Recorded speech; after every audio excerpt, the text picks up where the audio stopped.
Mga kapatid, nahuli ko si Nanay Virgie. Tagal na hindi sumasamba yan at may problema, pero sabi ko nga, dahil sa inyo mga kapatid, tinulungan niyo ang Kauton Mission at ayan, pinakikita ng Diyos sa akin mga kapatid na dapat lingapin. Kaya nintay lang natin yung ginawa niyo yung tulong, yung earnings na darating. Aabot natin sa kanila. Pati dun, no? Kay Kakaras ko, yung may tindahan na na-stroke. Wala na rin lamang. Kaya para makapagsimula rin siya kahit konti, babagian po natin siya ng biyaya. At babantayan natin pagsamba nito. Mamaya, ha? Mahal ka ni Ama.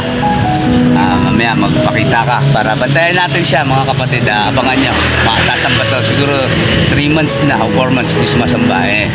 Nakita ko sa kalsada ngayon, kaya yan, nag-usap kami. Kaya salamat to sa lahat ng suporta ninyo, kaya makakatulong tayo sa mga kapatid. Hindi ko magagawa to kung hindi dahil sa inyo, kaya inintay ko lang yung pagbigay ni Meda para maayos.